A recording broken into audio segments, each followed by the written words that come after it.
No Zoom and Betty. Instead, we're taking you out to Mafeking in the Grampians region, to the Mafeking picnic area located not far from the campgrounds at Jimmy Creek. There's a small car park off the side of the picnic area, and here you'll find an information board, picnic tables and a barbecue area, a monument, as well as some pretty neat public toilets which you might want to take advantage of before you head off on the 2-kilometre round trail called Browning's Loop. This area has a ton of cliffs and mine shafts, so stick to the trail when exploring the area for safety.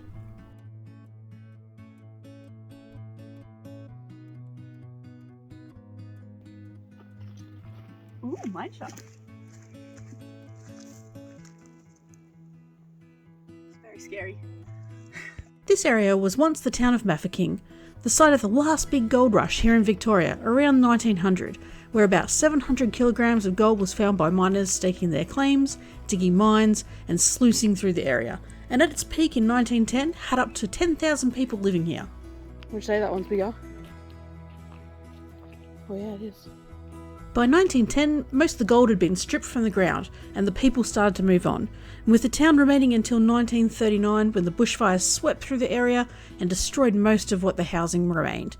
Further fires swept through the area in 1960, destroying the last remains of the gold rush town, leaving only shafts and eroded creek beds as evidence that they were ever here. Another one over here. I think this one. Don't stand on there! You're gonna fall in! You can still see here the evidence from the fires that have swept through the area. The Halls Gap and Grampians Historical Society keeps a lot of records on the time, and photos from when Mafeking and the wider Grampians region was humming with miners from all across the world. Have a look down here.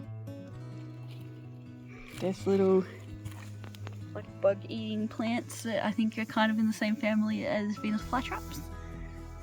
You can see a lot of them have the little bugs stuck on them.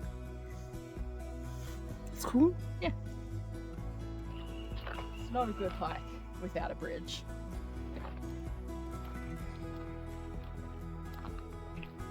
This one looks like it should have a troll underneath it. It's got a troll on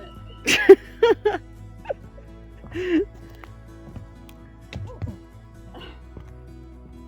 Betty just went almost A over T on that bridge because it was a little bit slippery, so watch your footing on that one.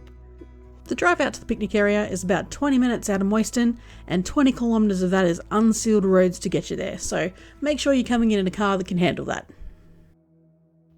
What's this warning sign ahead there? Let's have a gander.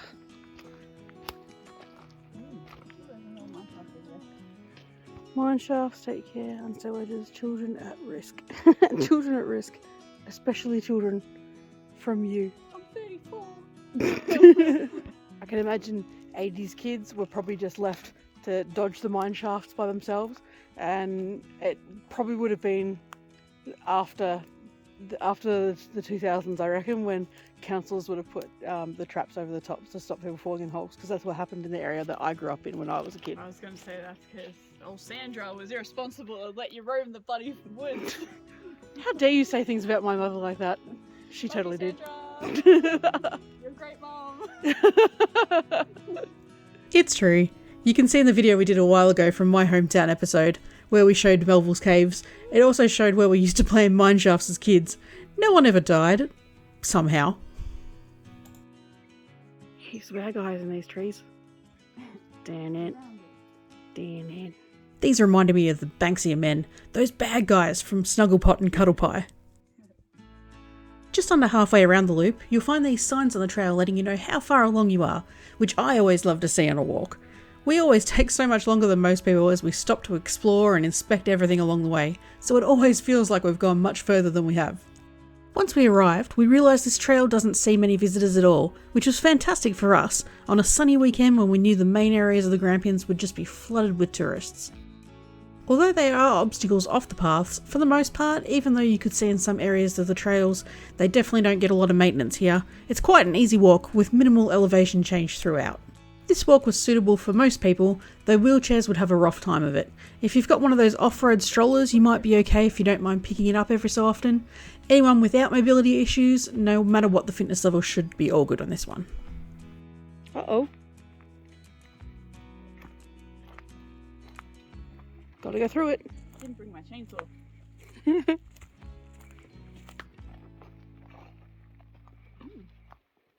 This is fine. Probably just go around this way. No, follow the path.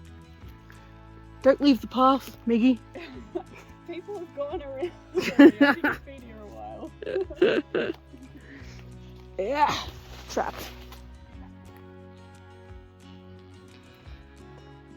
It's fine. Bridge number 2. Will she eat it?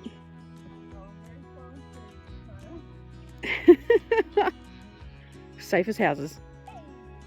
One of the things we loved most about this trail was that because there wasn't any other people around and it was a bit off the beaten path, there were so many birds around, making so many loud noises to each other.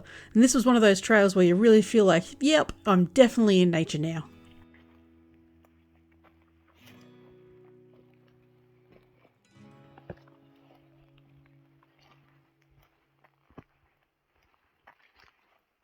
And we're back to the car. Little puffed. Very unfit. It got a little uphilly at the end there. It was nice, but it got a little uphilly. Just a little. If you match fit, it'll be super fine. Honestly, look at this Banksy man. What a creep, running off with a gumnut baby. Anyway, we'll catch you on the next one. See ya!